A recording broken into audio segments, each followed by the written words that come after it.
and this is group 9. Here we will be my group member. This is the table content we will be presented by today, which is metaphysics, ideology of postmodernist relativism and decolonization, and lastly will be the human concept. Metaphysics is about a branch of philosophy in which giving the most general descriptions of reality is desired. A philosopher named Leibniz, he is active in the 18th century, questioned about why is there something rather than nothing. The first perspective of metaphysics is ecological, the perspective of religion. Gods cannot be seen, but they exist. For example, Matu, she is a god from China and known for the goddess of sea and water. Her existence is recorded, and she received an official title issued by the government of China. She became significant when implementing new policies to protect and promote cultural heritage, and huge enhancements in China's economy and culture, along with the policies, lead to globalization. Secondly, theology. The angels in Holy Bible, human relationship with God. Angels are created by God and are spiritual beings. They are sent by the God to help us to complete our mission and complete the necessary tasks that we need to complete. Globalization boosted communication, which means they allow Christians to spread their views on the internet. I will continue to talking about another tool of included inside the metaphysics. Firstly, I will be talking about the cosmology, which are the traditional branches. The origin of the cosmology began with the early 15,000 when Nicholas Copernicus discovered the Earth rotates around the Sun. Another will be in the late 16,000, which is discovered by the Isaac Newton. The object and on Earth function according to the rules of physics. So one of the good example will be the Big Bang theory, and this is explanation the cosmos came into being. So according to the hypothesis, the cosmos extremely hot and dense singularity with over approximately 13.7 billion years. So in the globalization, cosmology provides people with a basic understanding of their origin, identities, and potential prisoner roles in the overall picture of things. It will be the ontology, which is included in the metaphysics also. So the ontology will be focused on some fundamental questions such as what exists and what is the meaning of the existence. So in this field, ontology, philosopher normally will be related with the God, self, and reality itself.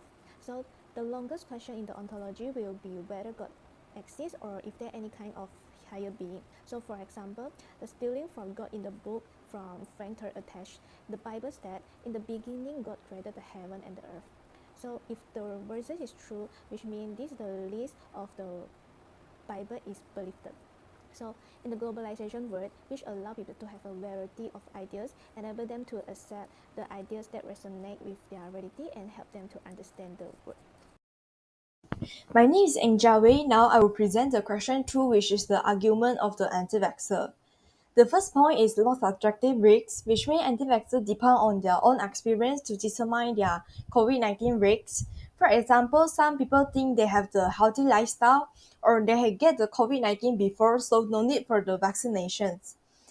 On the perspective on the relativism thing, that person who receive the vaccine must base on their own assessment, not the global risk evaluations. And the second point is health concern, which anti-vaxxer worry about the long-term impact because of there is lack of the reliable information. For example, pregnant women fear getting vaccine will affect their unborn children, or some people think that is the delay of the side effect. In a point on the of the relativism, science is not neutral and argue that there it can't guarantee for everyone's safety, and when getting vaccine it must based on their personal health situations. Thank you.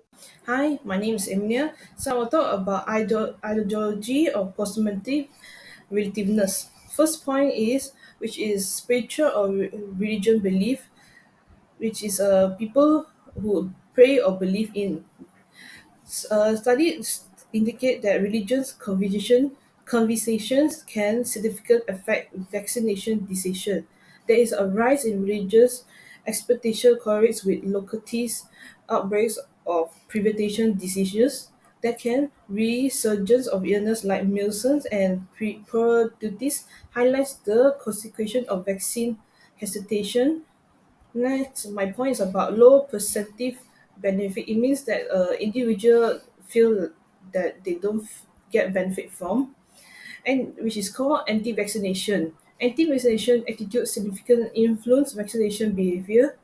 Then the research had involved 101 participants that identified four correlates attitude towards the vaccine, which is fall in mistrust vaccination benefit, concern about unforeseen effects, worry about commercial profiting, and lastly, prefer for natural immunitative. Thank you. So I'm Jacqueline and I'm gonna talk about the question, which is topic of decolonization. So for the first negative effect, I would say is on the liberalism.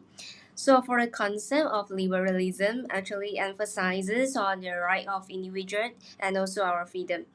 So for the foreign influencer may use this point to undermine our nation order, especially during the colonial period.